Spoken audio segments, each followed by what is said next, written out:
Hey everyone, it's Sop here. In today's video, I'm going to show you guys how to make orange chicken. These are the items that you'll need to make the sauce. You will need a jar of Smucker's Natural Orange Marmalade. You can use whatever brand you want as long as it does not contain any high fructose corn syrup or corn syrup. I placed that into my food processor. You will also need a jar of plum sauce, 8 ounces.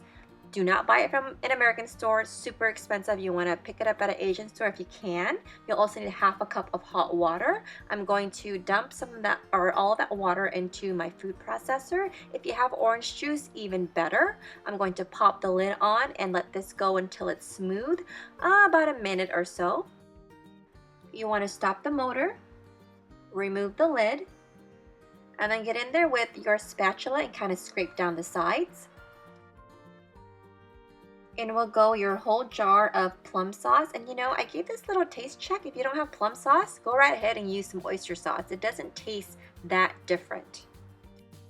You want to pop the lid back on and pulse this just until it comes together. And now it's time to add some acidity. You will need some distilled white vinegar for this. Start off with 2 tablespoons and then add more as needed depending on your preference. If I were to use OJ, I would use less vinegar, but for today's recipe, I used about 4 tablespoons of it. Last but not least, I'm adding in some freshly grated ginger. I keep my ginger frozen in the freezer so it's easy to grate in, more or less depending on your preference. At this point, it's ready and I just mix it all by hand, and then I'm just going to pour the finished sauce into a large bowl and set this aside and allow it to cool down to room temp before I use it. Next, you want to beat 1 egg white in a medium-sized bowl until frothy.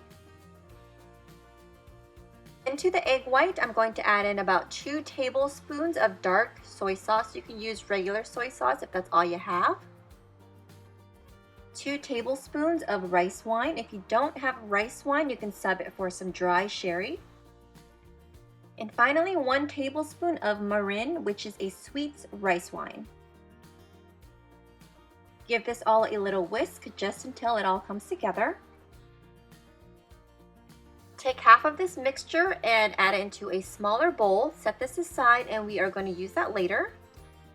Into the medium-sized bowl, you want to add in 1/4 teaspoon of baking soda along with 3 tablespoons of cornstarch. Mix it well. I'm going to take that mixture and pour it into 1 pound of cubed chicken tenderloin. I'm going to give this all a nice big stir and set this aside.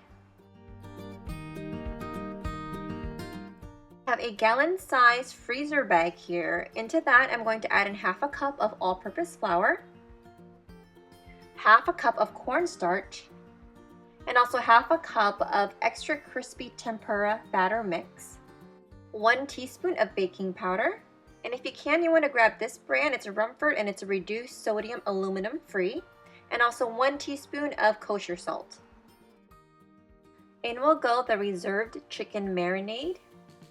This is just going to add a little bit of extra crispiness to the batter, and I'm getting in there with a fork, and you don't want to, you want to be careful not to poke any holes through the Ziploc bag.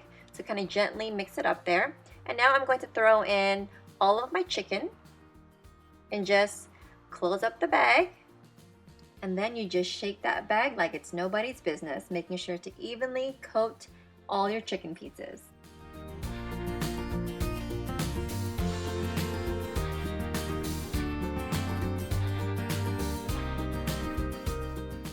I have some canola oil in a cast iron skillet on medium-high heat. I'm checking the temp with a chopstick, and if the bubbles form around the chopstick, tells me that my oil is hot and ready.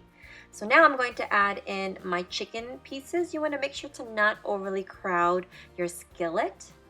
This is all going to fry up pretty quickly. I would say about 4 to 5 minutes tops. Now you want to make sure to get in there initially to kind of make sure that none of it sticks together, and then I just let it go. I let it sit for the rest of the 4 minutes. I don't touch it as long as most of it is submerged underneath or in the oil. So it's been about 5 minutes. They are perfectly golden brown and they are ready to take out, and then place into a large bowl with a paper towel so that it'll drain or soak up that excess oil.